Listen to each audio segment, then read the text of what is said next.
அன்னை மரியாள் மேன்மையும் மகத்துவம் மிக்கவளாக இருப்பதனால் நம் தாயாம் திரு அவையானது அன்னை மரியாளுக்கு பல்வேறு பெயர்களையும் புகழையும் சூட்டியுள்ளது. ஜெபமாலை நீங்க டெய்லி சொல்றீங்களா? அன்னை மரியாளுக்கு நாம கொடுக்கக்கூடிய நிறைய பெயர்களை பத்தி ஒரு சின்ன சின்ன விளக்கங்களை நம்ம பார்க்கலாம், சரிங்களா? இன்னைக்கு முதல் நாள் அன்னை மரியாள் விண்ணகத்தின் அரசி என்ற தலைப்புல நம்ம பார்க்க போறோம். அன்னை மரியாளை எதுக்காக விண்ணகத்தின் அரசின்னு சொல்றாங்க, அதை பத்தி உங்களுக்கு ஏதாவது தெரியுமா? அதை பத்தி எங்களுக்கு எதுவும் தெரியாதுப்பா, எல்லாரும் சொல்றாங்க, நாங்களும் சொல்றோம்பா. இப்ப நீங்க தெரிஞ்சுப்பீங்க என்ன விஷயம்னு சொல்லிட்டு, சரிங்களா? அன்னை மரியாள் ஏன் விண்ணகத்தின் அரசின்னு சொல்றாங்கன்னா, பைபிள்ல நமக்கு 2 ரெஃபரன்ஸ் கொடுத்துருக்காங்க. அந்த 2 ரெஃபரன்ஸும் நான் டிஸ்கிரிப்ஷன்ல கொடுத்துருக்கிறேன். முதலாவது என்னன்னு பார்க்கும் பொழுது அரசர்கள் புத்தகத்துல நம்ம பார்க்கிறோம், சாலமோன் அரசருக்கு ஒரு விவாதம் வருது. அந்த விவாதத்தின் போது அவர் என்ன பண்றாருன்னா, அவருடைய அம்மாவுக்கு அவருடைய வலப்பக்கத்துல ஒரு சேர் போட்டிருக்காரு. அதுவும் ஒரு பெரிய ரெஃபரன்ஸா இருக்குது. அது மட்டும் இல்லைங்க, சாலமோனுக்கு அப்புறம் யாரெல்லாம் அரசர்களா வந்தாங்களோ அவங்க எல்லாருமே அவங்களுடைய அம்மாவுக்கு வலப்பக்கத்துல ஒரு சேர் போட்டிருக்காங்க. சாலமோனுக்கு அப்புறம் கடைசி யாருன்னு பார்த்தோம்னா இயேசு தான் அரசரா இருக்கிறாரு. இது ஒரு பெரிய ரெஃபரன்ஸா இருக்குது. செகண்ட் ரெஃபரன்ஸ் என்னன்னு பார்த்தோம்னா, திருவெளிப்பாடு புத்தகத்துல நம்ம பார்க்கிறோம், ஒரு பெண் வராங்க. அந்த பெண்ணுக்கு காலுக்கு கீழே தான் நிலா இருக்குதுன்னு சொல்றாங்க. அந்த பெண்ணானவங்க தன்னுடைய தலைக்கு மேல 12 நட்சத்திரங்களை பொருத்திய ஒரு மணிமுடிய சூட்டி இருக்கிறாங்கன்னு சொல்லிட்டு நம்ம பைபிள்ல பார்க்கிறோம். அது மட்டும் இல்லைங்க, அவங்க ஒரு குழந்தையை பெற்றெடுக்கிறாங்க. அந்த குழந்தை அரசராக மாறுது. அந்த பெண் யாருன்னு தெரியுதா? அவங்க தாங்க அன்னை மரியாள். அதனாலதான் அன்னை மரியாளை விண்ணகத்தின் அரசின்னு சொல்றாங்க. இன்னைக்கு நம்ம என்ன பார்க்க போறோம்னா, அன்னை மரியாள் இறைவனின் தாய், அந்த தலைப்பை நம்ம பார்க்க போறோம். ஏன் அப்படி சொல்றாங்கன்னு பார்க்கும் பொழுது பைபிள்ல அதுக்கு ரெஃபரன்ஸ் கொடுத்திருக்கிறாங்க.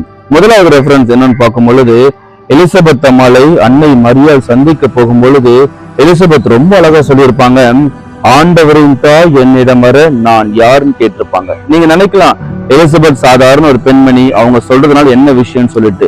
ஆனா நம்ம வாசிக்கிறோம், அன்னை மரியாள் சந்திக்க போகும் பொழுது எலிசபெத் ஆனவங்க தூய ஆவியால் முழுவதுமாக ஆட்கொள்ளப்பட்டார்கள்னு வாசிக்கிறோம். அதனால இது ஒரு பெரிய ரெஃபரன்ஸா இருக்குது. செகண்ட் ரெஃபரன்ஸ் என்னன்னு பார்க்கும் பொழுது, இந்த சந்தேகம் எல்லாருக்குமே ரொம்ப வருஷத்துக்கு முன்னாடியில இருந்து இருக்குது. அப்படி பார்க்கும் பொழுது இந்த இயர் 431 என்ன நடக்குதுன்னா, இயேசுடைய தாயாக மட்டும்தான் அன்னை மரியாள் இருக்கிறாங்க. அதுவும் ஹியூமன் ஃபார்மான இயேசுக்கு மட்டும்தான், கடவுளுக்கு கிடையாதுன்னு சொல்றாங்க. அப்போ கவுன்சில் ஆஃப் எபேசஸ் இதுக்கு ஒரு சரியான பதில சொல்றாங்க. என்னன்னு பார்க்கும் பொழுது, இயேசு 100% மனிதனாகவும் இருந்தார், 100% கடவுளாகவும் இருந்தார். 100% மனிதனுக்கு எப்படி அன்னை மரியாள் ஒரு அன்னையாக இருந்தார்களோ அதே போலதான் கடவுளாக இருக்கும் பொழுதும் அன்னை மரியாள் ஒரு அன்னையாக இருக்கிறாங்கன்னு சொல்றாங்க. இதனாலதான் அன்னை மரியாள் இறைவனின் தாய் என்ற பட்டத்தை திருச்சபை அவங்களுக்கு வழங்கி இருக்குது. இன்னைக்கு நம்ம என்ன டாபிக் பார்க்க போறோம்னா, அன்னை மரியாள் தான் புதிய உடன்படிக்கை பேருன்னு நம்ம பார்க்க போறோம். முதலாவது என்னன்னா, அன்னை மரியாள் இயேசுவை தன்னுடைய கருப்பையில் சுமந்ததுனாலேயே அவர்களை உயிருள்ள உடன்படிக்கை பேருன்னு நாம சொல்லலாம், சரிங்களா? இன்னைக்கு நான் உங்களுக்கு 5 ரெஃபரன்ஸ் தரப்போறேன். முதலாவது என்னன்னு பார்க்கும் பொழுது, விடுதலை பயண புத்தகத்துல உடன்படிக்கை பேழைக்குள்ள ஆண்டவருடைய பிரசன்னம் போகிறதுக்கு முன்னாடி மேகம் சந்திப்பு கூடாரத்தை மூடிட்டு நம்ம வாசிக்கிறோம்.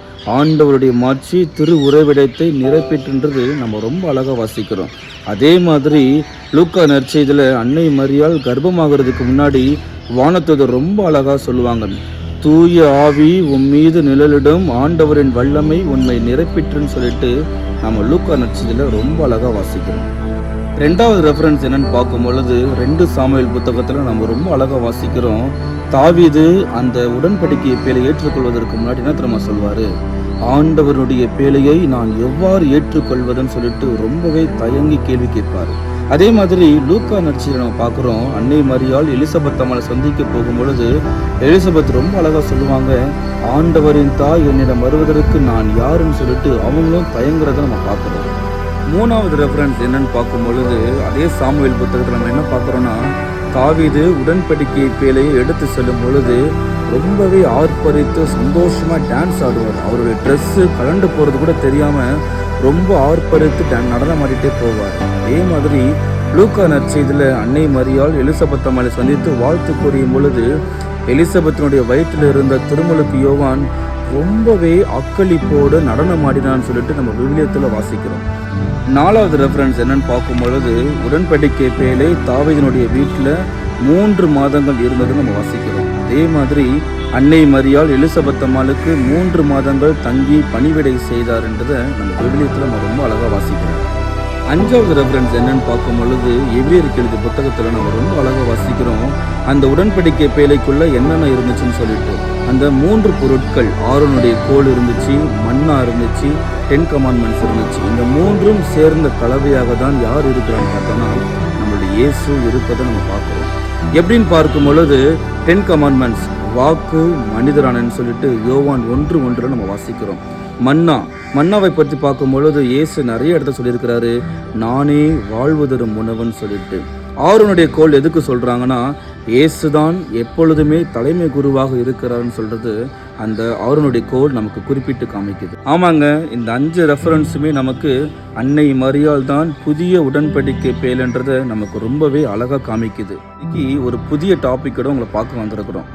பைபிளில் யார் புதிய ஆதாம் சொல்லிட்டு உங்களுக்கு தெரியும். இயேசு தான் அந்த புதிய ஆதாம் சொல்லிட்டு நம்ம பைபிளில் ரெஃபரன்ஸ் இருக்குது.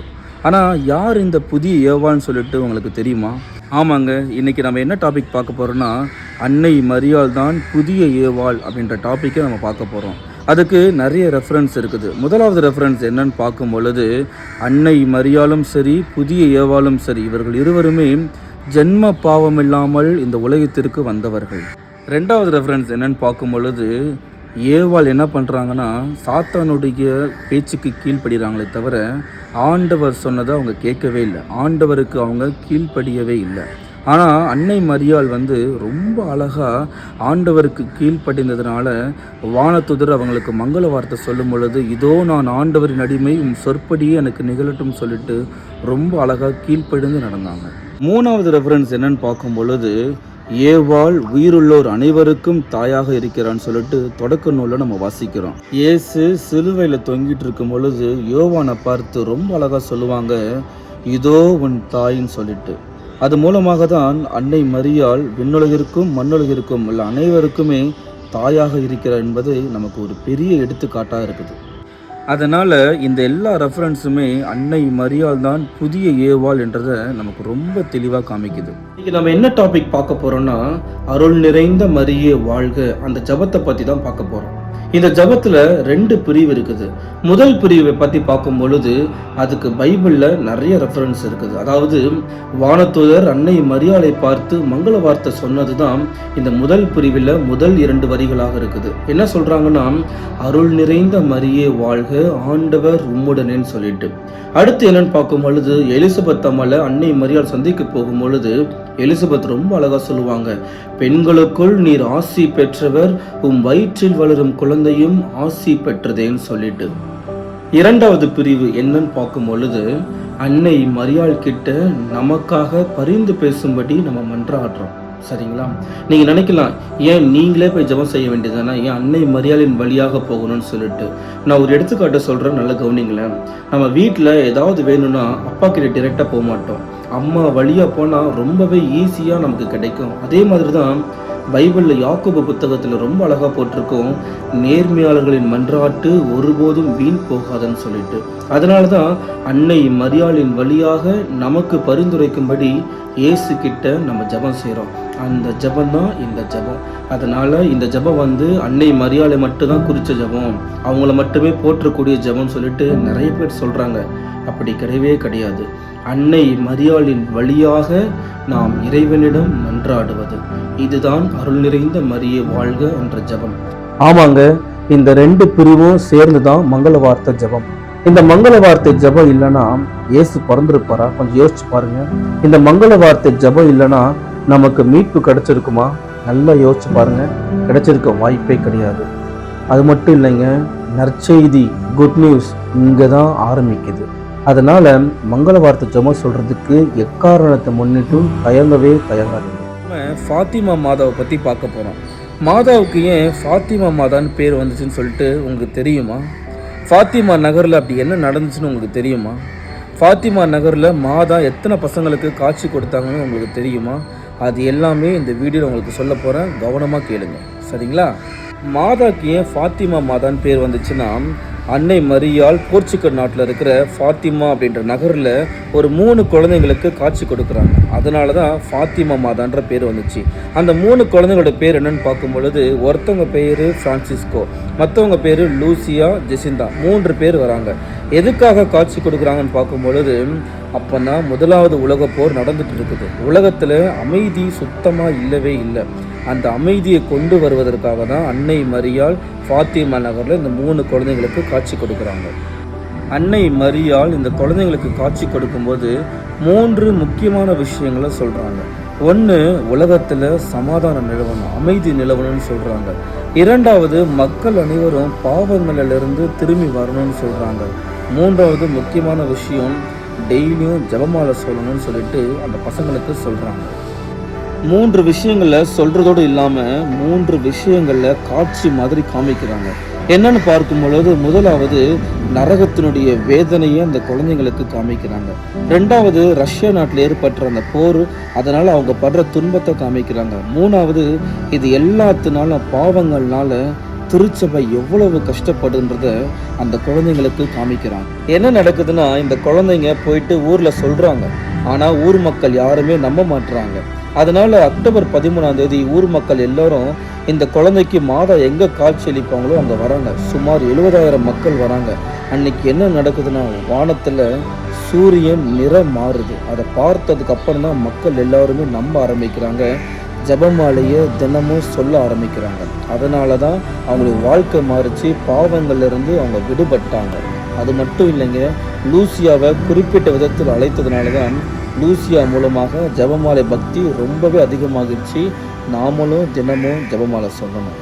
இதனால தான் அன்னை மரியாளுக்கு ஃபாத்திமா மாதா அப்படின்ற பேர் வந்துச்சு. நம்ம என்ன டாபிக் பார்க்க போகிறோன்னா, அன்னை மரியாளை எதற்காக லூர்து அன்னை அப்படின்னு அழைக்கிறாங்க, அந்த தலைப்பை தான் பார்க்க போகிறோம். என்ன நடக்குதுன்னா, பிப்ரவரி 11ஆம் தேதி 1858ஆம் ஆண்டு அன்னை மரியாள் லூர்து நகரில் இருக்கக்கூடிய ஒரு பெண்ணுக்கு காட்சி கொடுக்குறாங்க. அந்த பெண்ணோட பேர் என்னன்னு பார்க்கும் பொழுது பெர்னதெத். அவங்க சாதாரண பெண், ரொம்பவே ஏழ்மையான குடும்பத்தை சேர்ந்த ஒரு பெண்ணாக இருக்கிறார்கள்.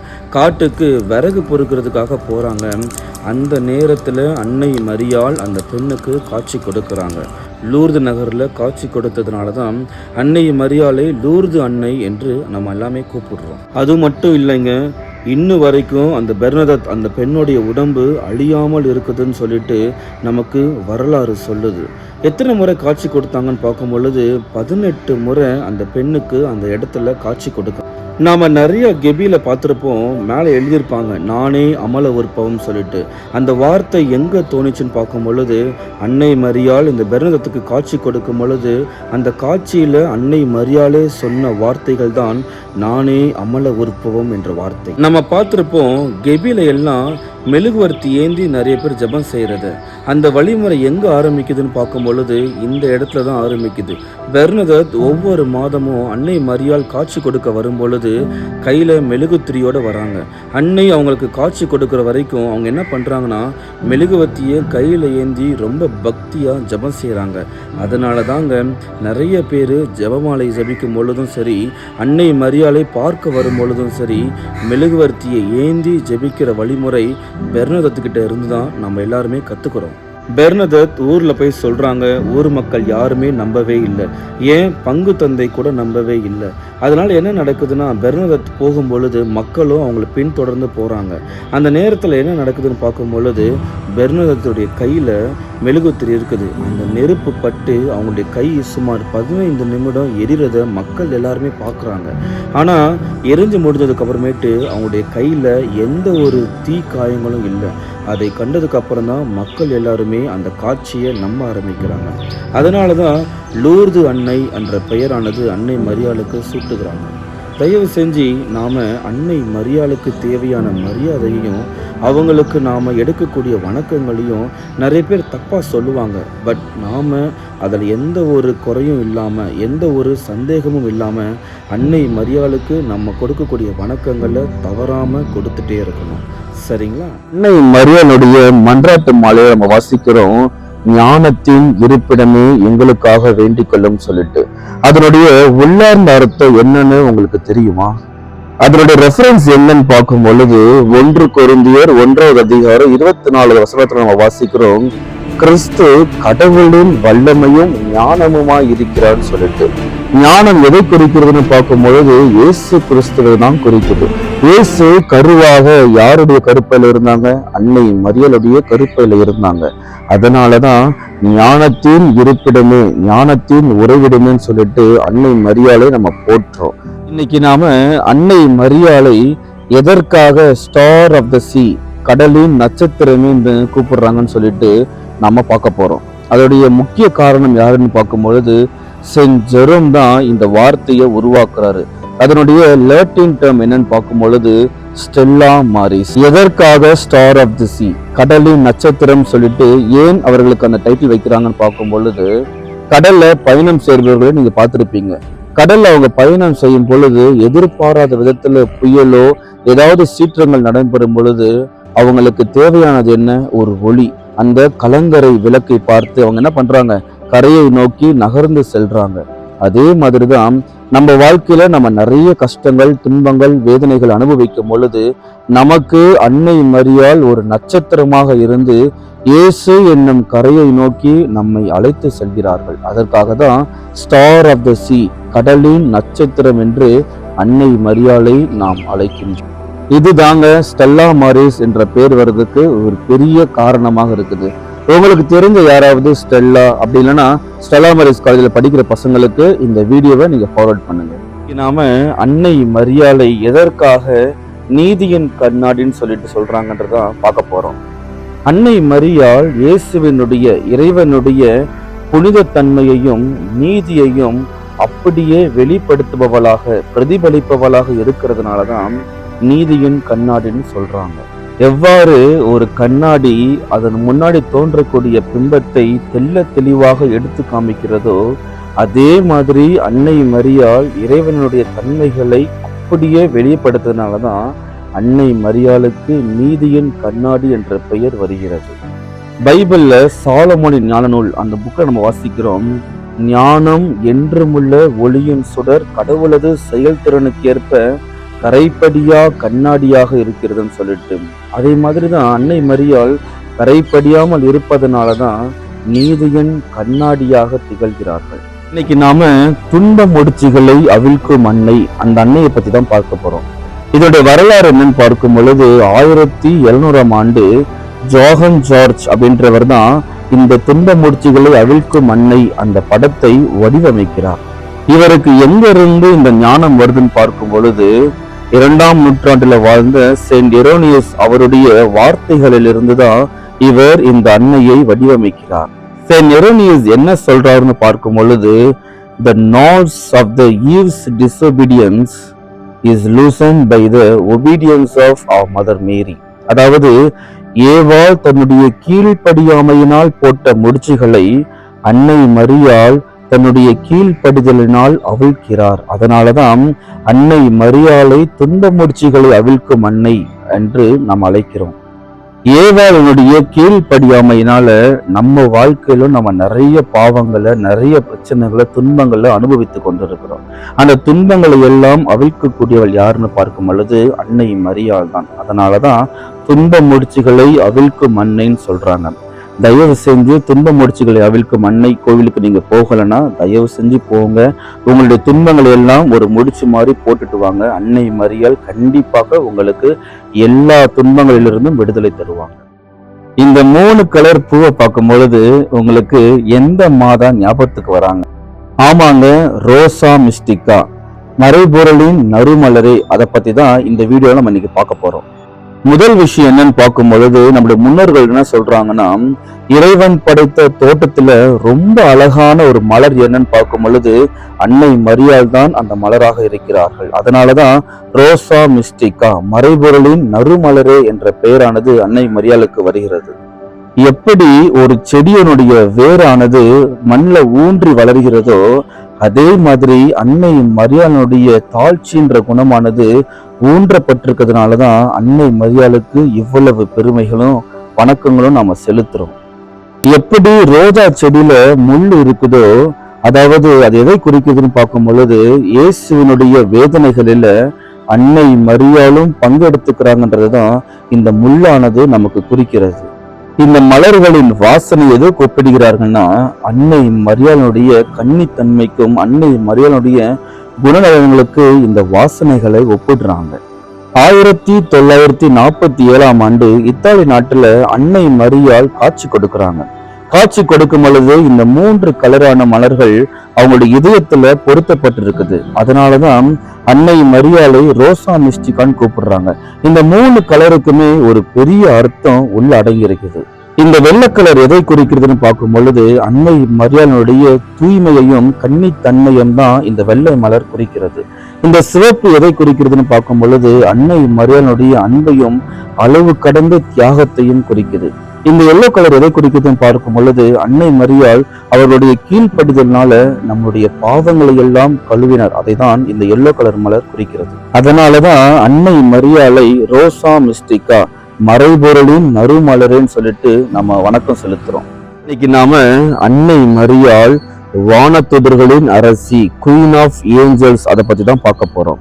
முதல் விஷயம் என்னன்னு பார்க்கும் பொழுது அன்னை மரியாள் விண்ணகத்தின் அரசியாக இருக்கிறாங்க. அதனால விண்ணகத்தில் இருக்கக்கூடிய எல்லாருக்குமே அவர்கள் அரசியாக இருக்கிறாங்க. அப்படி பார்க்கும் பொழுது வானதூதர்கள் விண்ணகத்துல இருக்கிறதுனால வானதூதர்களுக்கும் அன்னை மரியாள் அரசியாக இருக்கிறாங்க. அன்னை மரியாளை வானதூதர்கள் புகழ்கிறார்கள். ஆனால் கடவுளாக நினைத்து புகழவில்லை.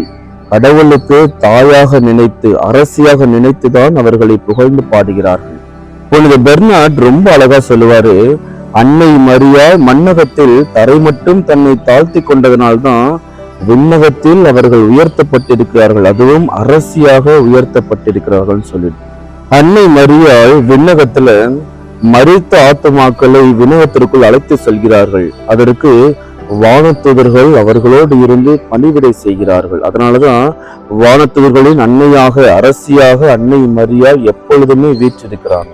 இன்னைக்கு நாம குயின் ஆஃப் பேட்ரியாக்ஸ், அதாவது முதுபெரும் தந்தையர்களின் அரசியை, அதை பத்தி தான் பார்க்க போறோம். அன்னை மரியாளை எதற்காக அப்படி சொல்றாங்க, யார் இந்த பேட்ரியாக்ஸ், யார் இந்த முதுபெரும் தந்தையர்கள், இதை பத்தி தான் இந்த வீடியோல இன்னைக்கு நம்ம பார்க்க போறோம். யார் இந்த முதுபெரும் தந்தையர்கள்னு பார்க்கும்போது பைபிளை நம்ம வாசிக்கிறோம், நமது விசுவாசத்தின் தந்தையர்களாக இருக்கக்கூடிய ஆபிரகாம், ஐசக், மோசே, ஜேக்கப், நோவா போன்றவர்கள் தான் முதுபெரும் தந்தையர்களாக இருக்கிறாங்க. எதற்காக அன்னை மரியாள் இவர்களின் அரசியாக இருக்கிறான்னு பார்க்கும் பொழுது அன்னை மரியாள் இவர்களுடைய வம்சத்தை சேர்ந்தவர்களாக இருக்கிறாங்க. இஸ்ரேல் மகளாக இருந்து மீட்பை பெற்றுக் கொடுக்கக்கூடிய இயேசுவை பெற்று தருபவளாக இருப்பதனால்தான் இவர்களின் அரசியாக அன்னை மரியாள் கருதப்படுகிறார்கள். இவர்கள் அனைவருடைய விசுவாசத்தின் முழுமையாக இருப்பவள் தான் அன்னை மரியாள். அதை தான் புனித பெர்னார்ட் ரொம்ப அழகா சொல்லுவாரு, அன்னை மரியாள் இவர்களுடைய எதிர்பார்ப்புகளை பூர்த்தி செய்பவளாக இருக்கிறார் என்று. முதுபெரும் தந்தையர்கள் விசுவாசத்திலே வாழ்ந்து மீட்பை எதிர்பார்த்து கொண்டிருந்தார்கள். அன்னை மரியாள் அந்த மீட்பை பெற்றுக் கொடுப்பவளாக இருக்கிறாள். முக்கியமான விஷயம் என்னன்னு பார்க்கும் பொழுது அன்னை மரியாள் பழைய உடன்படிக்கையையும் புதிய உடன்படிக்கையையும் இணைப்பவளாக இருக்கிறார். அதனாலதான் அன்னை மரியாளை முதுபெரும் தந்தையர்களின் அரசியாக கருதப்படுகிறார். இன்னைக்கு நாம அன்னை மரியாள் இறைவாக்கினர்களின் அரசி, குயின் ஆஃப் ப்ராஃபட்ஸை பத்தி தான் பார்க்க போறோம். முதல் விஷயம், ப்ராஃபட்ஸ், இறைவாக்கினர்கள் அறிவித்த அனைத்தையும் பூர்த்தி செய்பவளாக அன்னை மரியாள் இருக்கிறார். அதனாலதான் இறைவாக்கினர்களுக்கெல்லாம் அரசியாக அன்னை மரியாள் கருதப்படுகிறார். எடுத்துக்காட்டா பார்க்கும் பொழுது, இதோ கருவுற்றிருக்கும் ஒரு பெண் ஆண் குழந்தையை பெற்றெடுப்பாள், மகளே சீயோன் சொல்லிட்டு இறைவாக்கினர்கள் நிறைய பேர் சொல்றத நம்ம கேட்டிருப்போம். இது எல்லாம் யாரை குறிக்கிறதுன்னு பார்க்கும் பொழுது அன்னை மரியாளை தான் குறிக்கிறது. அதனாலதான் புனித பெர்னார்ட் ரொம்ப அழகா சொல்லுவாரு, இறைவாக்கினர் உரைத்த அனைத்து வார்த்தைகளுக்கும் அன்னை மரியாள் அர்த்தம் கொடுப்பவளாக, பூர்த்தி செய்பவளாக, ஒரு உயிர் தருபவளாக அன்னை மரியாள் இருக்கிறார். அதனாலதான் இறைவாக்கினர்களுக்கெல்லாம் அரசியாக அன்னை மரியாள் இருக்கிறாங்க. 16ஆம் நூற்றாண்டுல மனிதர்களை நரபலியாக கொடுக்கறாங்க. நிறைய பேர் இதனால இறந்து போறாங்க. நிறைய விதமான மாற்றங்கள் அந்த நேரத்தில் நடக்குது. அதுக்கெல்லாம் ஒரு முற்றுப்புள்ளியா வைக்கிற மாதிரி தான் அன்னை மரியாள் குவாதலூப் என்ற ஊர்ல காட்சி கொடுக்கறாங்க. இன்னைக்கு நாம அன்னை மரியாள் குவாதலூப்ல காட்சி கொடுத்ததை பத்தி தான் இந்த வீடியோல பார்க்க போறோம். என்ன நடக்குதுன்னு பார்க்கும் பொழுது 1531 டிசம்பர் மாசம் அன்னை மரியா ஜான் டியோகோன்றவருக்கு 4 தடவை காட்சி கொடுக்குறாங்க. எதுக்கு இந்த காட்சின்னு பார்க்கும் பொழுது ஸ்பானிஷ் மக்கள் அவங்களோட ரூல்ஸ் அண்ட் ரெகுலேஷனால அந்த ஊர் மக்களை ரொம்பவே கஷ்டப்படுத்திட்டு இருந்தாங்க. இதுக்கு எல்லாமே ஒரு தீர்வு காண்றதுக்காக தான் அன்னை மரியாள் இவருக்கு 4 தடவை காட்சி கொடுக்கிறாரு. 4 காட்சிகள் என்ன நடக்குதுன்னு பார்க்கும் பொழுது முதல் காட்சியில அந்த சிறுவன் நடந்து போயிட்டு இருக்கிறாரு. அன்னை மரியாள் அவர்களுக்கு தோன்றி, நீ எனக்காக இந்த இடத்துல கோவில் கட்டணும்னு சொல்றாங்க. அவரும் பிஷப் கிட்ட போய் சொல்றாரு. ஆனா பிஷப் என்ன கேட்கிறாருன்னா, எனக்கு சாட்சி வேணும், எனக்கு ப்ரூஃப் வேணும்னு கேட்கிறாரு. 2வது காட்சியில இந்த பையன் போய் சொல்றாங்க ப்ரூஃப் கேட்கறாங்கன்னு சொல்லிட்டு. அன்னை மரியாள் நான் ப்ரூஃப் தருவேன்னு சொல்லிட்டு அவருக்கு வாக்குறுதி கொடுக்குறாங்க. 3வது காட்சியில என்ன நடக்குதுன்னு பார்க்கும் பொழுது இவருடைய மாமா ரொம்பவே உடம்பு சரியில்லாம சாகுற நிலைமைக்கு போயிடுறாரு. அதனால இவரு அன்னை மரியாதை கூட பொருட்படுத்தாம லாஸ்ட் சாக்ரமெண்ட்டுக்காக ஃபாதர் பார்க்கறதுக்காக ஓடி போயிட்டு இருக்கிறாரு. அந்த நேரத்துல அன்னை மரியாதை இவளுக்கு காட்சி கொடுத்து என்ன சொல்றாங்க தெரியுமா, நான் உன்னுடைய அம்மா இல்லையா, என்னுடைய பாதுகாப்பை நீ உணரவில்லையான்னு சொல்லிட்டு 3வது காட்சியில கேட்கிறாங்க. 4வது காட்சி தான் ரொம்ப ரொம்ப முக்கியமான காட்சி. என்ன நடக்குதுன்னு பார்க்கும் பொழுது இவருடைய மாமா ரொம்பவே சூப்பரா சரியாகிடுறாரு. அதனால நன்றி சொல்றதுக்காக அன்னை மரியாதை பாக்குறதுக்காக இவர் நடந்து போயிட்டு இருக்கிறாரு. அப்படி போயிட்டு இருக்கும் பொழுது பனிக்காலம், ரொம்பவே குளிரான காலத்துல பூக்கவே பூக்காத பூ வழியோரம் ஃபுல்லா பூத்து இருக்குது. அதை பார்த்த உடனே இவர் தான் போர்த்தி இருந்த போர்வையில அந்த பூவை எல்லாம் பறிச்சு வச்சுக்கிறாரு. அன்னை மரியாள் சொல்றாங்க, இதை கொண்டு போய் உன்னுடைய பிஷப் கிட்ட காமி, இதுதான் நான் கொடுக்குற ப்ரூஃப்னு சொல்லிட்டு அவரும் அதை எடுத்துட்டு போயிட்டு தன்னுடைய பிஷப் கிட்ட காமிக்கிறாரு.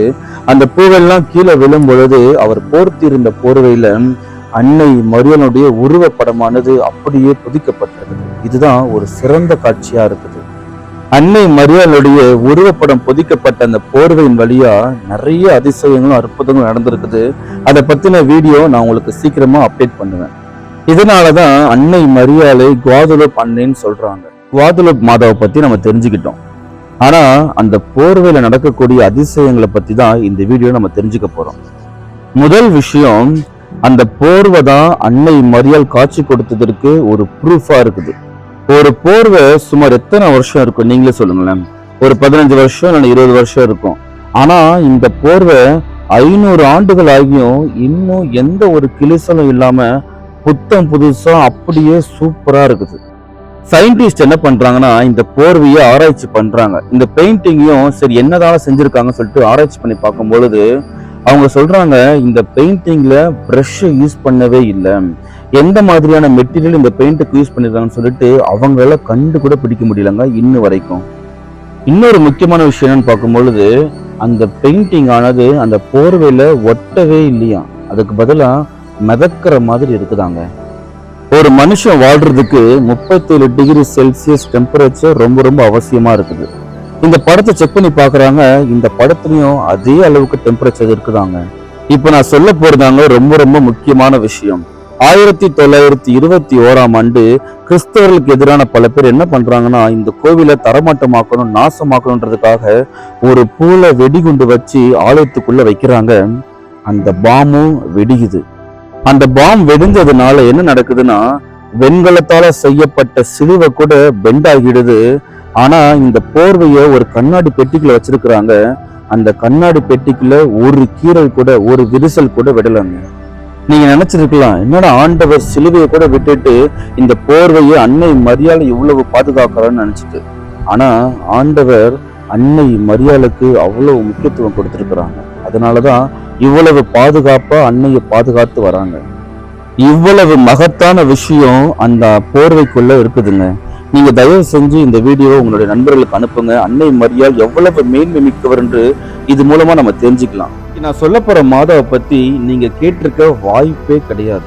ஏன்னா நான் ரிசர்ச் பண்ணும் பொழுது எனக்கு ரொம்ப ரொம்ப புதுசா இருந்தது, டிஃப்ரெண்டா இருந்துச்சு. யாருன்னு தான் நீங்க நினைக்கிறீங்க? அவர் லேடி ஆஃப் பில்லர், தூண் அன்னையை பத்தி தான் இந்த வீடியோல நம்ம பார்க்க போறோம். அன்னை மரியாள் கொடுத்த முதல் காட்சி இதுதாங்க. அவங்க 40ஆம் ஆண்டு இயேசு இறந்த 10 வருடங்கள் கழிச்சு உயிரோடு இருக்கும் பொழுதே முதல் தடவை காட்சி கொடுக்குறாங்க. அதனாலதான் இந்த காட்சிக்கு ரொம்ப ரொம்ப பெருமை சேர்க்குது. நீங்க நினைச்சிட்டு இருப்பீங்க, அது எப்படிடா உயிரோட இருக்கும் பொழுது காட்சி கொடுக்க முடியும்னு. ஆனா இது பேர் தான் பை லொகேஷன். புனிதர்களை விட மேலாக அன்னை மரியாள் தான் முதல் தடவை பை லொகேஷன் கொடுத்திருக்காங்க. யாருக்கு காட்சி கொடுக்குறாங்கன்னு பார்க்கும்போது செபதேயுவின் மகன் யாக்கோபுக்கு தான் இந்த காட்சியை கொடுக்குறாங்க. என்ன நடக்குதுன்னு பார்க்கும்பொழுது பெந்தகோஸ்து பெருவிழாக்கு பிறகு எல்லா சீடர்கள் என்ன பண்றாங்கன்னா ஒரு நாட்டுக்கு நற்செய்தி அறிவிக்கிறதுக்காக போறாங்க. செபதேயுவின் மகன் யாக்கோபு எங்க போறாருன்னு பார்க்கும்போது ஸ்பெயின் நாட்டுக்கு போறாரு. ஆனா அங்க அவரால் நற்செய்தி ஒழுங்கா அறிவிக்க முடியல. ரொம்ப கஷ்டம் அனுபவிக்கிறாரு. வேதனைக்கு மேல வேதனை, சோதனைக்கு மேல சோதனை. அதனால ஒரு கட்டத்துல என்னால முடியாதுன்னு சொல்லிட்டு சோர்ந்து போய் உட்கார்ந்துடுறாரு. அந்த நேரத்துலதான் ஒரு தூண் மேல அன்னை மரியாள் காட்சி கொடுக்குறாங்க. எப்படி காட்சி கொடுக்குறாங்கன்னு பார்க்கும்பொழுது அன்னை மரியாள் உடலோடும் ஆன்மாவோடும் அவங்களுடைய பக்கத்துல 2 வானதூதர்களோடு சேர்ந்து காட்சி கொடுக்குறாங்க. இந்த காட்சியில அன்னை மரியாள் என்ன சொல்றாங்கன்னு பார்க்கும் பொழுது அவரை பார்த்து சொல்றாங்க, மகனே நீ கலங்காதே, இந்த இடம் விசுவாசத்திற்கு ஒரு ஆரம்ப புள்ளியாக இருக்குன்னு சொல்றாங்க. அதுக்கப்புறம் செபதேயுவின் மகன் யாக்கோபு என்ன பண்றாருன்னா அன்னை மரியாளுக்காக ஒரு கோவில் கட்டுறாரு. அந்த ஆலயம் தான் அன்னை மரியாளுக்கென்று கட்டப்பட்ட முதல் ஆலயமாக இருக்குது. நீங்க நினைக்கலாம் எதுக்காக பில்லர் மேல காட்சி கொடுத்தாங்கன்னு சொல்லிட்டு. இந்த பில்லர் இல்லைன்னா இந்த பில்டிங்கால ஒழுங்கா நிக்க முடியாது. அது மாதிரிதான் விசுவாசத்திற்கு பில்லராக, நம்மளுடைய ஆன்மீகத்திற்கு ஒரு தூணாக அன்னை மரியாள் இருக்கிறாங்கன்றத நிரூபிக்கிறதுக்காக தான் அன்னை மரியாள் ஒரு தூண் மேல காட்சி கொடுக்குறாங்க. அன்னை மரியாள் யாக்கோபு கிட்ட குழந்தை இயேசுவை அன்னை மரியாள் தாங்கியது போல ஒரு உட்டன் ஸ்டாச்சுவை கொடுத்துட்டு அன்னை மரியாள் மறைந்து போய் விடுகிறார். இப்பதாங்க நான் ரொம்ப முக்கியமான விஷயத்த சொல்ல போறேன். 1936ஆம் ஆண்டு சிவில் வார் நடக்குது. அப்ப என்ன ஆகுதுன்னா 3 பாம் இந்த கோவில் மேல விழுது. 2 கோவிலுக்கு வெளியில விழுது. 1 கூரையை பிச்சுக்கிட்டு ஆல்டர் மேலேயே விழுதுங்க. என்ன நடக்குதுன்னா இந்த 3 பாம்புமே வெடிக்காம ரொம்ப அமைதியா இருக்குது. வீரியம் நிறைந்த இந்த பாம்பை என்ன பண்றாங்கன்னா அதுக்கப்புறம் தான் செயலிழக்க செய்யறாங்க. இதனாலதாங்க அன்னை மரியாளை அவர் லேடி ஆஃப் பில்லர்னு சொல்றாங்க. நம்மளுடைய ஒவ்வொருத்தருடைய விசுவாசத்திற்கும் அன்னை மரியாள் ஒரு தூணாக எப்பவுமே நம்ம கூட இருக்கிறாங்க. ஆனா நாம அன்னை மரியாள் கூட இருக்கிறோமா? நாம அன்னை மரியாள் கொடுத்த உத்திரியம் பத்தி தான் பார்க்க போறோம். உத்திரியம் பத்தி நிறைய பேருக்கு தெரிவதில்லை. இப்ப யாரும் அதை கழுத்துல கூட போடுறது இல்லை. எதுக்காக இந்த உத்திரியம்? இந்த உத்திரியத்தை அன்னை மரியாள் யாருக்கிட்ட கொடுத்தாங்க? இந்த உத்திரியம் போடுறதுனால என்னென்ன பயன்? அதை பத்தி தான் இந்த வீடியோல பார்க்க போறோம். அன்னை மரியாள் யாருக்கு காட்சி கொடுக்குறான்னு பார்க்கும் பொழுது 13ஆவது நூற்றாண்டுல செயின்ட் சைமன் ஸ்டாக்ன்றவருக்கு காட்சி கொடுக்குறாங்க. அந்த காட்சியில என்ன நடக்குதுன்னா அன்னை மரியாள் ஒரு கார்மெட் ஹாபிட்டோடவும் கையில உத்திரியத்தோட காட்சி கொடுக்குறாங்க. அந்த காட்சியில் அன்னை மரியாள் என்ன சொல்றாங்கன்னா அவர்கிட்ட அந்த உத்திரத்தை கையில கொடுத்துட்டு, மகனே இதை பெற்றுக்கொள், யாரெல்லாம் சாகும் தருவாயில் இது அணிந்திருக்கிறார்களோ அவர்கள் நரக வேதனையை அனுபவிக்க மாட்டார்கள், அவர்களை நான் மோட்சத்திற்கு அழைத்து செல்வேன்னு சொல்லிட்டு உறுதி கூறுறாங்க. யாரெல்லாம் உத்திரியம் அணிந்திருக்கிறார்களோ அவர்கள் அனைவருமே அன்னையுடைய அரவணைப்புல இருக்கிறாங்க, அன்னைக்கு சொந்தக்காரங்களா இருக்கிறாங்க. திருச்சபை என்ன சொல்லுதுன்னு பார்க்கும் பொழுது திருச்சபை ரொம்ப அழகா சொல்லுது, யாரெல்லாம் இது அணிந்து கொண்டு இருக்கிறார்களோ அவர்கள் உத்திரிக்க ஸ்தலத்திற்கு போக மாட்டார்கள், அன்னை மரியாள் அவர்களுடைய மோட்சத்திற்காக பரிந்து பேசுபவளாக இருக்கிறான்னு சொல்லிட்டு திருச்சபை நமக்கு அறிவு புகட்டுகிறது. இதை அணிந்து கொள்வதற்கு ஒரு முறை இருக்குது. நாமளா இஷ்டத்துக்கு கழுத்துல போட்டக்கூடாது. என்ன பண்ணணும்னா நம்ம பங்கு தந்தை கிட்டயோ ஃபாதர் கிட்டயோ போயிட்டு அதை மந்திரிச்சு அவங்க கையால போட்டுக்கணும். போட்டுக்கிட்டா மட்டும் போதாது, ரெகுலரா ஜெபமாலை சொல்லணும். அதோடு மட்டும் இல்லாம அன்னை மரியாளை போல உகந்த வாழ்க்கையை வாழணும். அப்பனா நமக்கு இந்த மோட்ச பாக்கியம் கிடைக்கும். நாம ஜெபமாலை சொல்லும் போது 4 மறையுண்மைகளை பத்தி தியானிப்போம். முதலாவது மகிழ்ச்சி நிறை மறையுண்மைகள், 2வது துயரின் மறையுண்மைகள், 3வது மகிமை நிறை மறையுண்மைகள், 4வது ஒளியின் நிறை மறையுண்மைகள். இன்னைக்கு நாம மகிழ்ச்சி நிறை மறையுண்மைகள், அதாவது ஜாய்ஃபுல் மிஸ்டரிஸை பத்தி பார்க்க போறோம். முதலாவது மகிழ்ச்சி நிறை மறையுண்மைகள் என்னன்னு பார்க்கும் பொழுது அன்னை மரியாளுக்கு கபிரியேல் வானதூதர் மங்கள வார்த்தை சொன்னதுதான் நம்ம தியானிக்க போறோம். இதுல ரொம்ப முக்கியமான விஷயம் என்னன்னா அன்னையினுடைய தாழ்ச்சியை தான் இந்த 10 மணில நம்ம தியானிக்கணும். 2வது நம்ம என்ன தியானிக்கிறோம்னா அன்னை மரியாள் எலிசபெத் அம்மாளை சந்திக்க போனதை நம்ம தியானிக்க போறோம். எந்த ஒரு எதிர்பார்ப்புமே இல்லாம அன்னை மரியாள் உதவி செய்ய ஓடி போறாங்க. 2வது என்ன விஷயம் பார்க்கும் பொழுது அன்னை மரியாளுடைய வருகையை பார்த்து யோவானானவர் எலிசபெத்துடைய வயிற்றுல துள்ளி குதிக்கிறாரு. உதவி செய்யறது எப்பொழுதுமே மகிழ்ச்சியாக இருக்கிறது. இதுதான் நம்ம தியானிக்கணும். மூன்றாவது நம்ம என்ன தியானிக்க போறோம்னா, மாளிகைகளை விட்டு விட்டு வேதனைகளை ருசித்து அரசாட்சியை விட்டு அடிமையாய் பிறந்த இயேசுவினுடைய பிறப்பை தான் நம்ம தியானிக்கணும். நான்காவது என்னன்னு பார்க்கும் பொழுது, அன்னை மரியாளும் சூசையப்புறம் இயேசுவை கோவில்ல காணிக்கையாக ஒப்பு கொடுக்குறாங்க. பெற்றோர்களாகி அவங்க தங்களுடைய கடமையை கரெக்டா பண்றாங்க. நீங்க உங்களுடைய கடமையை சரிவர செய்றீங்களா? யோசிச்சு பாருங்க. ஐந்தாவது என்னன்னு பார்க்கும் பொழுது, இயேசு காணாம போயிடுறாங்க. அன்னை மரியாள் தேடி கண்டுபிடிக்கிறாங்க. ஒரு தாயினுடைய தவிப்பை தான் நம்ம இதில் தியானிக்க போறோம். இந்த காலத்துல நிறைய பசங்க உடல் அளவு இல்லாம உள்ள தளவுல காணாம போயிடுறாங்க. அதனால பெற்றோர்கள் எவ்வளவு கஷ்டப்படுறாங்க தெரியுமா? நீங்களும் சில நேரத்தில் உங்க பெற்றோரை மதிக்கிறது இல்லை. தயவு செஞ்சு பெற்றோருக்கு தேவையான மரியாதையை கொடுங்க. இதுதாங்க மகிழ்ச்சி நிறை மறைவுண்மைகள். நீங்க ஜெபமாலை சொல்லும் பொழுது இது எல்லாமே தியானிச்சு சொல்லுங்க, சரிங்களா? அதோட மட்டும் இல்லாம உங்களுக்கும் ஏதாவது சிந்தனைகள் வரும். அதனால அதையும் சேர்த்து தியானித்து ஜெபமாலை சொல்லுங்க. நாளைக்கு துயரின் மறைவுண்மைகளை பத்தி நம்ம பார்க்கலாம், சரிங்களா? இன்னைக்கு நாம துயரின் மறைவுண்மைகள், அதாவது சாரோஃபுல் மிஸ்டரிஸை பத்தி தான் பார்க்க போறோம். இந்த முதல் தேவ ரகசியத்துல நம்ம என்ன தியானிக்க போறோம்னா, இயேசு கெத்செமனி தோட்டத்துல ரத்த வியர்வை வியர்ப்பதை தான் நம்ம தியானிக்கிறோம். அவர் ரொம்ப அழகா சொல்லியிருப்பாங்க, தந்தையே இந்த துன்ப கிண்ணத்தை என்னிடமிருந்து அகற்றிவிடும், ஆனாலும் உன் விருப்பம் படியே நிறைவேறட்டும் சொல்லிட்டு ரொம்ப அழகா சொல்லியிருப்பாங்க. நாமளும் நிறைய விஷயங்கள் யோசிச்சு வச்சிருப்போம், கனவு கோட்டை கட்டி வச்சிருப்போம். ஆனா என்னுடைய எண்ணங்கள் இறைவனுடைய எண்ணத்தோடு ஒத்து போதான்றத நம்ம தியானிக்கணும். இரண்டாவது தேவ ரகசியம் என்னன்னு பார்க்கும் பொழுது, இயேசுவை கல்தூணில் கட்டியுண்டு அடிக்கிறார்கள். நம்ம வாழ்க்கையில பல அடிகள் விழுந்தாலும் இயேசுவை போல தைரியமா ஏஞ்சி நிற்கணும். இந்த காலத்து பசங்க ஒரு சின்ன துன்பம் வந்தாலும் சரி, சின்ன மன கஷ்டம் வந்தாலும் சூசைட் பண்ணிக்கணும்னு சொல்லிட்டு ஓடி போயிடுறாங்க. ஆனா இயேசு நமக்கு எல்லாமே ஒரு முன்மாதிரியா இருந்து தைரியமா ஏஞ்சி நிற்கிறார். அது மாதிரி நாமளும் தைரியமாக இருக்கும். மூன்றாவது தேவ ரகசியம் என்னன்னு பார்க்கும் பொழுது, இயேசு அரச மகுடத்தை தூக்கி போட்டுட்டு நாம செஞ்ச பாவத்திற்காக முள்முடியை ஏற்றுக்கொள்கிறார். அதுதான் இந்த 10 மணில நம்ம தியானிக்கிறோம். நான்காவது தேவ ரகசியம் என்னன்னு பார்க்கும் பொழுது, இயேசு சிலுவையை சுமந்து போறார். பைபிளை நம்ம வாசிக்கிறோம், அவரவர்கள் தங்களுடைய சிலுவைகளை சுமந்து கொள்ள வேண்டும் சொல்லி. ஆனா நாம நம்மளுடைய சிலுவையை சுமக்கிறதுக்கு தயாராக இருக்கிறோமா? யோசிச்சு பாருங்க. ஐந்தாவது தேவ ரகசியம் என்னன்னு பார்க்கும் பொழுது, இயேசு சிலுவையில ஆணியால் அறையப்பட்டு ஈட்டியால் குத்தப்பட்டு நமக்காக செத்து போனார். அவர் அவருடைய வாழ்க்கையை நமக்காக கொடுத்தாரு. நாம நம்ம வாழ்க்கையை அவருக்காக கொடுக்கிறோமா? இயேசு நமக்காக அவருடைய உயிரையே தியாகம் பண்ணியிருக்கிறார். ஆனா இயேசுவுக்காக நம்ம நேரத்தை தியாகம் பண்றதுக்கு தயாராக இருக்கிறோமா? யோசிச்சு பாருங்க. இன்னைக்கு நாம மகிமை நிறை மறைவுண்மைகள், அதாவது குளோரியஸ் மிஸ்டரிஸை பத்தி தான் பார்க்க போறோம். முதலாவது என்னன்னு பார்க்கும் பொழுது, இயேசு உயிர் தெழுகிறார். இயேசு உயிர் தெழுவது எதை குறிக்கிறதுன்னு பார்க்கும் பொழுது, நம்முடைய கிறிஸ்தவம் வளர்வதற்கு இயேசு ஒரு நங்கூரமாக செயல்படுகிறார் என்பதுதான் இந்த 10 மணியில் நம்ம தியானிக்கணும். இரண்டாவது என்னன்னு பார்க்கும் பொழுது, இயேசு உயிர் தெழுந்த 40ஆம் நாள் விண்ணகம் எழுந்து செல்கின்றார். என்ன இது குறிக்குதுன்னு பார்க்கும் பொழுது, வெற்றி வீரராக அரச மகுடத்தை சூழ்வதற்கு ஆண்டவர் அரசாட்சிக்குள் நுழைகிறார். அதை தான் இந்த 10 மணியில் நாம தியானிக்கணும். மூன்றாவது தேவ ரகசியம் என்னன்னு பார்க்கும் பொழுது, பெந்தகோஸ்து பெருவிழா. இதுல என்ன நடக்குதுன்னா, திருச்சபை இங்குதான் ஆரம்பிக்கப்படுகிறது. தூய ஆவியானவரால் நாம் அனைவருமே நிரப்பப்படுகிறோம். அதோடு மட்டுமல்லாமல் இயேசு அரியணைக்குள் சென்று தூய ஆவியாரை நம் அனைவருக்கும் துணையாக அனுப்புகின்றார். நான்காவது தேவ ரகசியம் என்ன பார்க்கும் பொழுது, அன்னை மரியாளுடைய விண்ணேற்பு. இந்த 10 மணில நம்ம என்ன தியானிக்கணும்னா, அன்னை மரியாள் எதற்காக விண்ணகம் சென்றார் என்று பார்க்கும்போது, இந்த பாவ உலகில் பாவமே இல்லாத அன்னை மரியாளை விட்டு செல்ல ஆண்டவருக்கு மனம் இல்லை.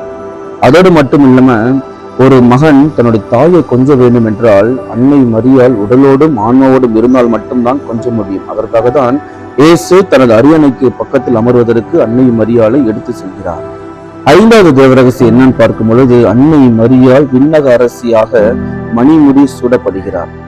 ஒரு மகன் இளவரசனாக இருக்கும் பொழுது அவருடைய தாய் கண்டிப்பாக அரசியாக தான் இருக்க முடியும்.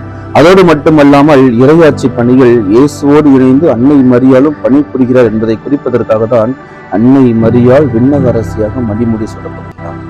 நாம லூமினஸ் மிஸ்ட்ரி, அதாவது ஒளியின் மறை உண்மைகளை பத்தி தான் தியானிக்க போறோம்.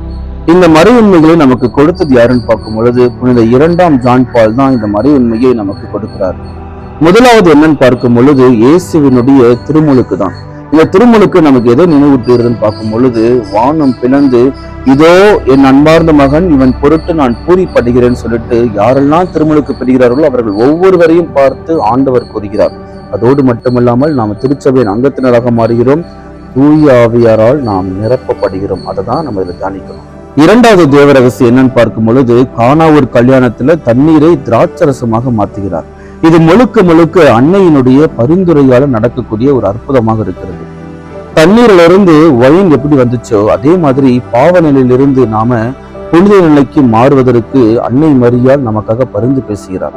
நாம முயற்சி பண்றோமா? சிந்தித்து பார்க்கணும். மூன்றாவது தேவ ரகசியம் என்னன்னு பார்க்கும் பொழுது, இயேசு இறையாட்சி அறிவிப்பதை நம்ம தியானிக்கிறோம். இறையாட்சி அறிவிப்பது வெறும் குருக்களுடைய கடமைகள் மட்டும் கிடையாது, திருமுழுக்கு பெற்ற ஒவ்வொரு கத்தோலிக்கருடைய பொறுப்பாக இருக்கிறது. அதை நாம உணர்ந்து செயல்படணும். நாலாவது தேவ ரகசியம் என்னன்னு பார்க்கும் பொழுது, இயேசு தாவூர் மலையில் உருமாற்றம் பெறுகிறார். நாமும் நம்மளுடைய பழைய வாழ்க்கையிலிருந்து புதிய வாழ்க்கைக்கு கடந்து செல்ல முயற்சி பண்ணணும். இயேசுவை நாம் எப்ப பின்பற்ற ஆரம்பிக்கிறோமோ நாம விண்ணகத்திற்கு செல்லும் பொழுது புதிய மனிதர்களாக நம்ம செல்வோம். அதுதான் இந்த 10 மணியில நம்ம தியானிக்கணும். இந்த 5வது தேவ ரகசியம் என்னன்னு பார்க்கும் பொழுது, இயேசு இரவு உணவின் போது நற்கருணையை ஏற்படுத்துகிறார். எந்த வார்த்தைகளாலும் இதை ஈடு செய்ய முடியாத ஒரு பகிர்வை தான் நம்ம பார்க்கிறோம்.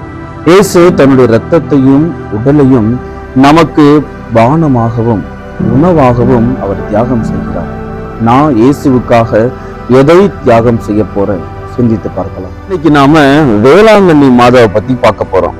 உங்களுக்கு நிறைய விஷயங்கள் தெரிஞ்சிருக்கும், ஆனா நான் இன்னைக்கு ஒரு சுவாரஸ்யமான விஷயத்தை உங்ககிட்ட சொல்ல போறேன். முதலாவது விஷயம் என்னன்னு பார்க்கும் பொழுது, அன்னை மரியாள் வேளாங்கண்ணில 3 தடவை காட்சி கொடுத்திருக்காங்க. 2 தடவை காட்சியாகவும் ஒரு தடவை ஒரு அதிசயத்தையும் நிரப்பியிருக்கிறாங்க. அதனாலதான் வேளாங்கண்ணி மாதாவுக்கு அவ்வளவு புகழும் வணக்கங்களும் நம்ம செலுத்திட்டு இருக்கோம். முதலாவது காட்சி என்னன்னு பார்க்கும் பொழுது, அன்னை மரியாள் ஒரு பையனுக்கு காட்சி கொடுக்குறாங்க. அந்த சிறுவன் என்ன பண்றான்னா, தன்னுடைய எஜமானுக்கு பால் கொடுக்கறதுக்காக ஒரு பானை நிறைய பால் எடுத்துட்டு போயிட்டு இருக்கான். அந்த நேரத்துலதான் அன்னை மரியாள் குழந்தை இயேசுவோட காட்சி கொடுத்து இந்த குழந்தைக்கு கொஞ்சம் பால் கொடுப்பான்னு கேட்கிறாங்க. அந்த சிறுவனும் எந்த ஒரு எதிர்பார்ப்புமே இல்லாம பால் கொடுக்குறான். அதுக்கப்புறம் பயந்து போறான், என்னடா பால் கம்மியாச்சு, எஜமான் திட்டுவானேன்னு சொல்லிட்டு. அதே மாதிரி எஜமானும் திட்டுறாங்க. திட்டதுக்கு அப்புறம் பாலை வாங்கி ஒரு ரூம்ல வச்சிடுறாங்க. கொஞ்சம் பொறுத்து பார்த்தா அந்த பாத்திரம் ஃபுல்லா பால் நிரம்பி கொட்டி அந்த இடம் ஃபுல்லா பாலா இருக்குது.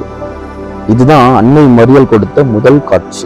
இரண்டாவது காட்சி என்னன்னு பார்க்கும் பொழுது, அன்னை மரியாள் ஒரு முடமான மகனுக்கு, அதாவது ஒரு ஆலமரத்துக்கு அடியில ஒரு இந்து பையன் உட்கார்ந்து மோர் வித்துட்டு இருக்கிறான். அந்த பையனுக்கு குழந்தை இயேசுவோட சேர்ந்து காட்சி கொடுக்குறாங்க. அவங்க மோர் கேட்கிறாங்க, அந்த பையனை உட்கார்ந்த இடத்துல இருந்து கொடுக்குறான். அதுக்கப்புறம் அன்னை மரியாள் சொல்றாங்க, நீ போயிட்டு இந்த பங்கு தந்தை போய் பாருப்பா, பார்த்துட்டு இங்க ஒரு கோவில் கட்டுன்னு சொல்றாங்க. அந்த பையன் சொல்றான், ஏன்னா நடந்து போக முடியாது, நான் எப்படி போக முடியும்னு சொல்லிட்டு. ஆனா அன்னை மரியாள் சொல்றாங்க, உன்னால முடியும், போன்னு சொல்றாங்க. அந்த நேரத்துல முடமான மகன் எழுந்து நடந்து போறான். இதுதான் அன்னை மரியாள் கொடுத்த இரண்டாவது காட்சி. மூன்றாவது விஷயம் என்னன்னு பார்க்கும் பொழுது, அன்னை மரியாள் இந்த காட்சி கொடுக்கல, ஆனா ஒரு அதிசயத்தை செய்யறாங்க. என்ன அதிசயம் பார்க்கும் பொழுது, போர்ச்சுகீசியர்கள் கொலம்பியாவுக்கு கப்பல் வழியா போயிட்டு இருக்கிறாங்க. அப்படி போயிட்டு இருக்கும் பொழுது ஒரு புயல் அடிக்குது, பெருங்காற்று வீசுது, கப்பல் வடுற நிலைமைக்கு போயிட்டு மூழ்கிற நிலைமைக்கு வருது. அந்த நேரத்துல இவங்க எல்லாரும் சேர்ந்து அன்னை மரியாள் கிட்ட ஜெபம் செய்யறாங்க. நீங்க எங்களை காப்பாத்திட்டீங்கன்னா நாங்க எங்க போய் சேர்றோமோ அங்க உங்களுக்கு ஒரு கோவில் கட்டுறோன்னு சொல்லிட்டு. அதே மாதிரி அங்க ரொம்ப அமைதி நிலவி அவங்க சேஃபா ரீச் ஆகுறாங்க. எங்க போய் சேர்றாங்கன்னு பார்க்கும் பொழுது நாகப்பட்டினத்தை போய் சேர்றாங்க. அந்த இடத்துல அன்னை மரியாளுக்கு ஒரு கோவில் கட்டுறாங்க.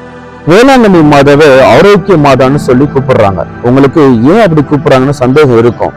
நமக்கு உள்ளத்தளவிலும் உடல் அளவிலும் சுகம் தருபவளாக அன்னை மரியாள் இருப்பதனாலதான் ஆரோக்கிய அன்னைன்னு சொல்லிட்டு அன்னை மரியாளை நாம் அழைக்கின்றோம். இதுதாங்க வேளாங்கண்ணி மாதா உருவான வரலாறு. இன்னைக்கு நாம அன்னை மரியாள் ஜென்ம பாவம் இல்லாமல் உற்பவித்தவள், அதாவது இமாக்குலேட் கன்செப்ஷன், அதை பத்தி தான் இந்த வீடியோல ஃபுல்லா பார்க்க போறோம்.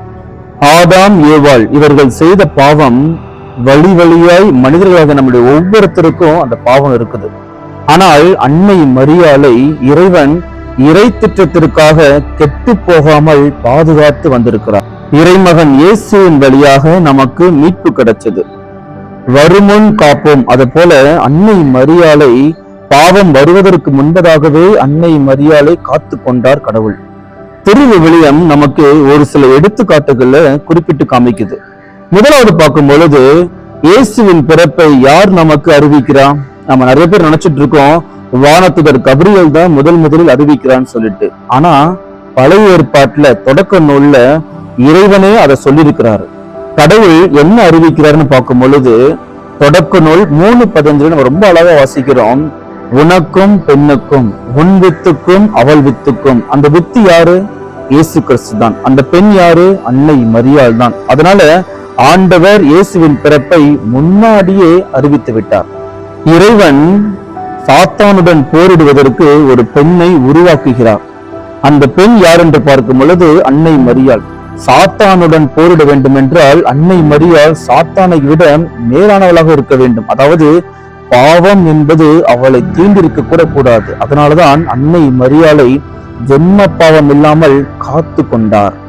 இரண்டாவது எடுத்துக்காட்டு என்னன்னு பார்க்கும் பொழுது லூக்கா நற்செய்தியில வானதூதர் அன்னை மரியாளுக்கு தோன்றி மங்கள வார்த்தை சொல்றாரு. அவர் மங்கள வார்த்தை சொல்றதுக்கு முன்னாடி ஒரு வார்த்தையை பயன்படுத்துறாரு. என்ன வார்த்தைன்னு பார்க்கும் பொழுது Hail Mary full of grace, அருள்மிக பெற்றவளே வாழ்கன்னு சொல்றாரு. அதனுடைய கிரீக் அர்த்தம் என்னன்னு பார்க்கும் பொழுது You have been completely and perfectly filled with grace. அதாவது பாவம் என்றது இருந்திருந்தால் அன்னை மரியாள் நிரந்தரமான அருளை பெற்றிருக்கவே முடியாது. அதனால பாவம் இல்லாமல் அவள் உற்பவித்ததனால்தான் நிரந்தரமான அருளை அன்னை மரியாள் பெற்றிருந்தாங்க. அன்னை மரியாள் ஜென்ம பாவம் இல்லாமல் உற்பவித்தவள் என்பதற்கு பைபிள் சொல்ற சாட்சிகளை நம்ம பார்த்தோம். வீடியோல திருச்சபையினுடைய ஏர்லி ஃபாதர்ஸ் என்ன சொல்றாங்க, அவங்க எப்படி அங்கீகரிக்கின்றாங்க பத்தி தான் இந்த வீடியோ நம்ம பார்க்க போறோம். முதலாவது சர்ச் ஃபாதர் யாருன்னு பார்க்கும் பொழுது புனித எரேனியஸ். இவர் ரொம்ப அழகா சொல்லியிருப்பாரு, உலகத்தில் 2 ஏவாள்கள் உருவாக்கப்படுகிறார்கள், அதுவும் பாவமே இல்லாமல். முதலாவது ஏவாள் வழியாக பாவம் உள்ளே நுழைகிறது, இரண்டாவது ஏவாள் வழியாக மீட்பு உள்ளே வருகிறதுன்னு சொல்லிட்டு ரொம்ப அழகா சொல்லியிருப்பாரு. இரண்டாவது சர்ச் ஃபாதர் யாருன்னு பார்க்கும் பொழுது புனித எஃப்ரேம். இவரு கவிதை நடையில ரொம்ப அழகா சொல்லியிருப்பாரு, இயேசு நீயும் உன் தாயும் தான் இந்த உலகத்திலே மிகவும் அளவு வாய்ந்தவர்கள், ஏனென்றால் கரை என்பது ஒரு துளி கூட உங்களிடம் இல்லைன்னு சொல்லிட்டு 8வது நூற்றாண்டுல அன்னையின் அமல உற்பவத்தை கோலாகலமாக கொண்டாடுறாங்க. ஆனா 11 மற்றும் 12வது செஞ்சுரி என்ன நடக்குதுன்னா ஒரு வாக்குவாதம் வருது. அது எப்படி அன்னை மரியாள் ஜென்ம பாவம் இல்லாமல் உற்பவிக்க முடியும் சொல்லிட்டு அதற்கு ஒருத்தர் பதிலடி கொடுக்கிறாரு. யார் வரான்னு பார்க்கும் பொழுது பிளஸட் ஜான் டுவன்ஸ் ஒருத்தர் 13வது செஞ்சுரியில வராரு. அவரு ரொம்ப அழகா சொல்லியிருப்பாரு, Mary was redeemed by Christ in a most perfect manner by being preserved from sin rather than cleansed from it. அதாவது என்ன சொல்றாருன்னா, அன்னை மரியாளை இயேசு மிகவும் துல்லியமான முறையில் மீட்டு கொண்டார். பாவத்தில் இருந்து கழுவுவதற்கு பதிலாக பாவமே இல்லாமல் அன்னை மரியாளை இயேசு காத்து கொண்டார்னு. அன்னை மரியாள் ஜென்ம பாவம் இல்லாமல் உற்பவித்தல் என்பதற்கு திருச்சபையினுடைய ஏர்லி ஃபாதர் சொன்னதை நம்ம பார்த்துட்டோம். வீடியோல திருச்சபை இதை எப்படி அங்கீகரிக்கின்றதை நம்ம பார்க்க போறோம். டிசம்பர் 8ஆம் தேதி 1854ஆம் ஆண்டு போப் பையஸ் IX அவர் என்ன சொல்றாருன்னா, அன்னை மரியாள் ஜென்ம பாவம் இல்லாமல் உற்பவித்தவள் என்பதை உலகம் முழுவதும் அதிகாரப்பூர்வமாக இதை அங்கீகரிக்கிறார். போப் பையஸ் IX ரொம்ப அழகா சொல்லியிருப்பாரு, அன்னை மரியாள் கருவிலே உருவாகும் பொழுதே ஒரு சிறப்பான ஒரு அற்புதமான அருளை பெற்றிருக்கிறார்னு சொல்லிட்டு. அது எதற்காக என்று பார்க்கும் பொழுது இயேசுவினுடைய மீட்பு திட்டத்தில் அன்னை மரியாள் ஒரு முக்கியமான ஒரு சிறந்த கருவியாக இருப்பதனாலதான் பாவம் அனைத்திலும் இருந்தும் அன்னை மரியாளை அவர் காத்து கொண்டார்னு சொல்லிட்டு. அன்னை மரியாள் ஜென்ம பாவம் இல்லாமல் உற்பவித்தவள் என்பதை அங்கீகரிக்கப்பட்ட பிறகு வெறும் 4 ஆண்டுகள் கழித்து அன்னை மரியாள் லூர்து நகர்ல புனித பெர்னதத்துக்கு காட்சி கொடுக்கும் பொழுது அவங்களுடைய திருவாய் மலர்ந்து அவங்க சொல்லியிருப்பாங்க, நானே அமல உற்பவம் சொல்லிட்டு. ஒரு விஷயத்த நம்ம தெளிவா புரிஞ்சுக்கணும். அன்னை மரியாளுடைய இந்த இமாக்குலேட் கன்செப்ஷன் அவர்கள் தன்னுடைய உழைப்பினால ஈட்டிய பலன் கிடையவே கிடையாது. மாறாக கடவுள் கொடுத்த ஒரு மாபெரும் கொடை. உங்களுக்கும் எனக்கும் கடவுள் தனிப்பட்ட விதத்துல ஒரு கொடையை கொடுத்திருக்கிறாரு. அந்த கொடையை நான் சரிவர பயன்படுத்துறேனா? இதிலிருந்து தோன்றியதுதான் அன்னை மரியாளின் மாசற்ற திரு இதய பக்தி முயற்சிகள்.